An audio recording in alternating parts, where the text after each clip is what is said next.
আজকের অবস্থান কর্মসূচি সংগ্রামী সভাপতি জাতীয়তাবাদী কৃষক দলের একজন দক্ষ সংগঠক, ছাত্র রাজনীতির একজন আদর্শিক সৈনিক নবীর ইব্রাহিম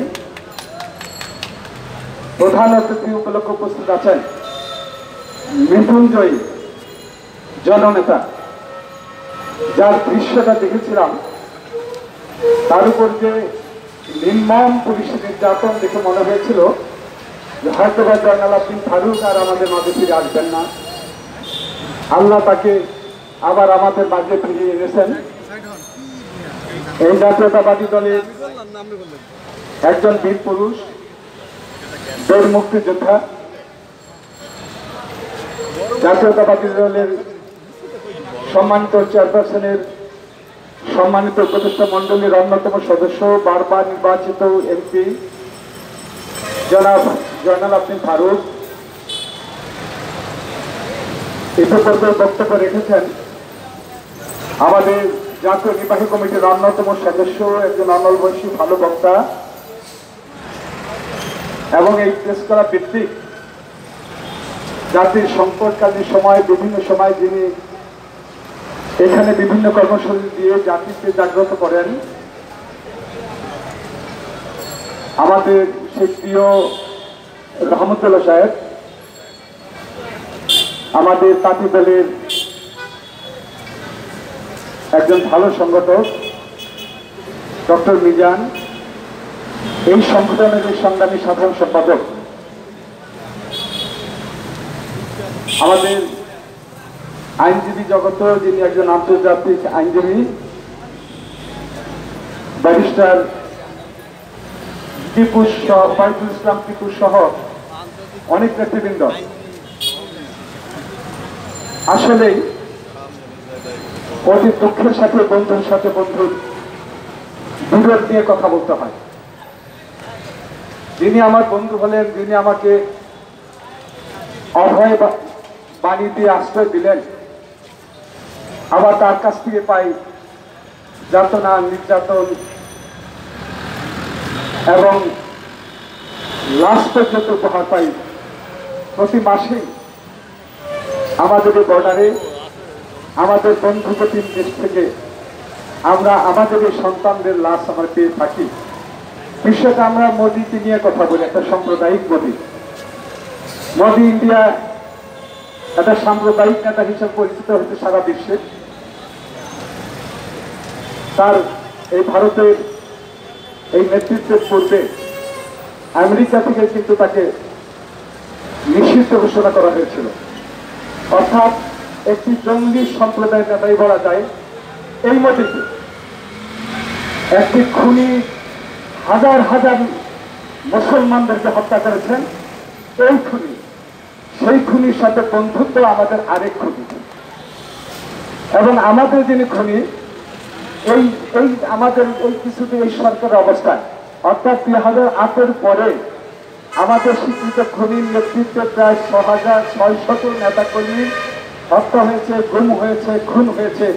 এখনো সেই গুম হওয়া নেতাকর্মীর, খুন হওয়া নেতাকর্মীর পরিজনরা মাঝে মাঝে কিন্তু আপনাদের এই প্রেস ক্লাবে এসে তাদের দুঃখ বেদনা, তাদের শীর্ষ সন্তানরা তাদের পিতাকে ফেরত চান, তাদের মা তার সন্তানকে ফেরত চান, তাদের বাবা তার সন্তানকে ফিরত চান। সেটা হলো ওই দিকে খুনি আমাদের সেই কি বললাম ভারতের প্রধানমন্ত্রী মোদী আর আমাদের অবৈধ প্রধানমন্ত্রী শেখ হাসিনা। তার নেতৃত্ব হচ্ছে আমাদের, অর্থাৎ দুটো নির্যাতন, দুটি হত্যা কিন্তু বাংলাদেশে হচ্ছে। একদিকে বর্ডারে করছেন আমাদের মোদী, আরেকদিকে অভ্যন্তরে আমাদের খুন, গুম, নির্যাতন, হামলা, মামলা, নাটকের পর্যায়ে নির্বাচন সমস্ত কিছু করছেন শেখ হাসিনা।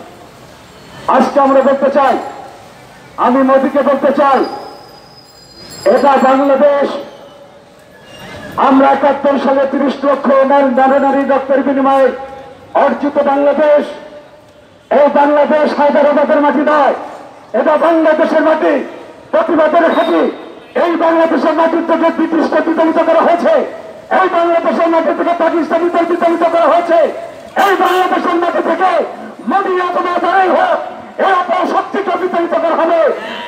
কিন্তু শত্রু চাই না, বন্ধুত্ব চাই। আমরা ভারতের সাথে বন্ধুত্ব চাই, আমরা বহির্বিশ্বের সাথে বন্ধুত্ব চাই, আমরা কারোর সাথে বন্ধুত্বহীন অবস্থা থাকতে চাই না। কিন্তু নীতি আদর্শের মধ্য দিয়ে আজকে ভারতের আমাদের মাঝে আসতে হবে, আমাদেরও ভারতের মাঝে থাকতে হবে। প্রধানমন্ত্রী কত দুঃখ কষ্ট বেদনা এবং কত ভাবে কথা বললেন এবং অনেক আগতে বিনতি বিনয়ের সাথে বললেন, আমি অনেক দিয়েছি ভারতকে। আমি শেখ হাসিনাকে বলতে চাই, আপনি আসল অনেক ভারতকে দিয়েছেন। আজকে পত্রপত্রিকা শুনি, পত্রপত্রিকায় সেই ত্রিপুরা রাজ্যে যেতে হয় 1700 মাইল পর্যন্ত ট্রেন ঘুরে সেই ত্রিপুরায় যেতে হয়। আর আপনার সাথে চুক্তি হয়েছে কলকাতা থেকে সেই যশোর থেকে কলকাতা থেকে আমাদের ত্রিপুরা যেতে 400 মাইল 400 কিলোমিটারের দূরত্ব। আপনি আসলে তো অনেক দিয়েছেন, আপনার পারেননি শেখ হাসিনা। মোদী আপনাকে ব্যবহার করছেন, মোদী স্বৈরাচার আপনাকে ব্যবহার করছেন। আপনি তার কাছ থেকে কোনো জানতে পারেন নাই। আপনি চেয়েছেন বাংলাদেশ থেকে ভারতের ভাগরে 21 মাইল নেপালের বন্দরকে আমরা নেপাল বন্দর ব্যবহার করতে চাই। আমরা নেপালের সাথে চুক্তি করতে চাই 21 মাইল ব্যবধানে একটা চুক্তি। সেখানে ভারত আমাদের 21 মাইল জায়গায় দিচ্ছে না, করিডোর দিচ্ছে না। আর ভারতকে আপনি হাজার হাজার মাইল করিডোর দিয়ে দিলেন। ভারতের সাথে কত চুক্তি করেছেন, কত কলমে চুক্তি করেছেন, কত গোপন চুক্তি করেছেন, কোন চুক্তি জাতিকে জানানো হয় নাই।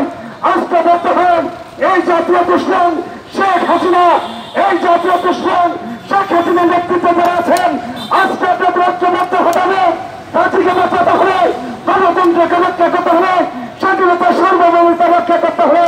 তারেক রহমানের নেতৃত্বে বাংলাদেশ ঐক্যবদ্ধ হয়েছে, বাংলাদেশের জাতি ধর্ম নির্বিশেষে সমস্ত দল ঐক্যবদ্ধ হয়েছে। তার নেতৃত্বের মধ্য দিয়ে এই ভারতের প্রশাসনকে বন্ধ করতে হলে তারেক রহমানের নেতৃত্বে গণতন্ত্র প্রতিষ্ঠা করে গণতান্ত্রিক রাষ্ট্র ব্যবস্থা কায়েম করতে হবে।